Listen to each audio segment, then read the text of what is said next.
two cases. So the first, the teacher case one, she said, when I talk about the Israeli and Palestinian conflict, she said, me, I'm against what Israel is doing, but I can't say it because it's my point of view. But what I get crazy because I try to express her in the translation way, because I need to tell them that you cannot, you cannot do violence to develop your point of view. So she was in between the aim of the program and what she thinks. Same thing for religious fundamentalists. A last aspect for this question is the common value of Quebec society. I could see that there's a gray part that's not clear. In the non-multicultural region, the teacher called their student the expression pâté chinois, so it's Chinese pâté. It's one of the gastronomy of Quebec. But to define their student, because they're all Quebec from origin, if I could say, they say also that the common value are Catholicism, and that some of them also say the value are not really clear. In Montreal, a multicultural region, they all say that because we have a lot of immigration, we need to have value outside of Catholicism. So it's still continuing the difference. And also us and them, all of the teachers say, I should not say we, or we the Quebecer. So it's not clear if they could say we, because if they say we, what is in the we and who are the others? So they say, I try not to say this, but it's not clear also the common value and common identity. No personal point of view. So to ensure against influencing students in developing their point of view, teacher should abstain to sharing them.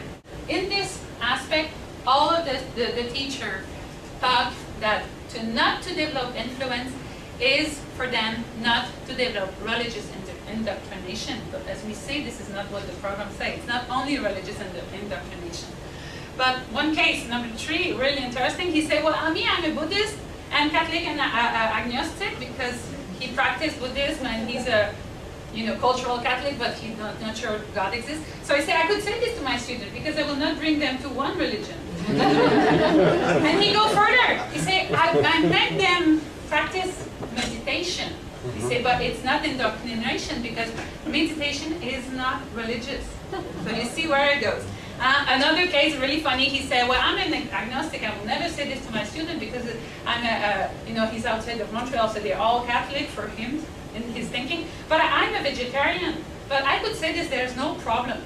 Because even if I explain how much I like vegetarian, I will not influence students on that. It's not important, it's not religious indoctrination. But in the program, you should not also say that vegetarian is better than, because this is worldview, value, and point of view.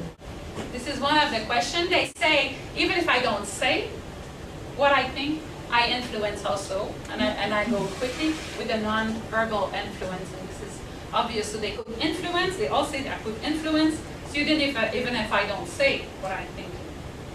And for, as a conclusion, also the other sense.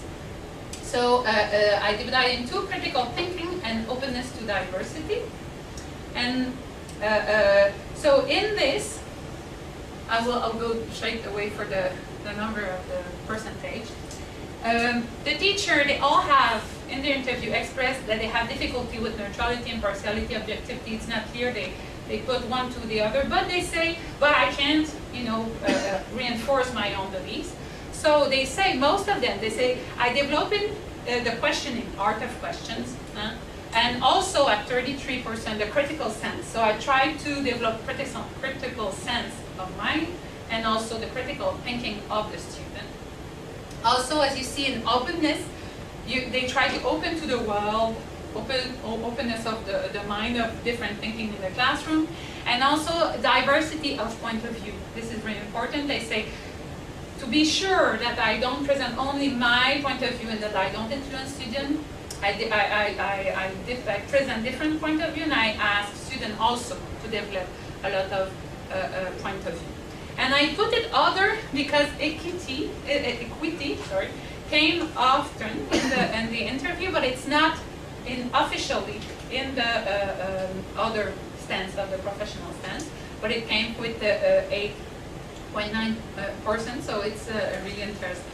So for now in my research, there's a lot of area I want to develop, but I see that, of course, the theory of neutrality is really clear, not to influence, not confessional, but in the classroom, the teacher deal more with problem with this than solution. And from now on, I'm thinking maybe neutrality and impartiality is not a good solution, but it's really the beginning of my reflection. More the critical distance or critical stance, critical thinking, equity, and something in this other stance maybe will take out the focus on interpretation, because not saying your point of view, not influencing students. Anyway, I didn't take time on that, but the influence is there.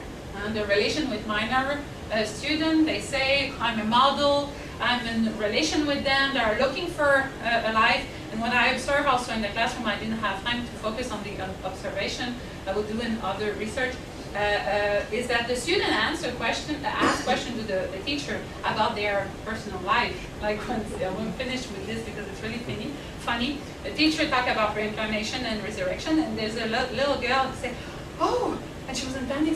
So that means if I'm not good with my friend, I'm gonna do a reincarnation in a Canadian beer. You know? So she was like in panic because they don't receive the subject as a cultural subject, but as an answer, not to their own beliefs.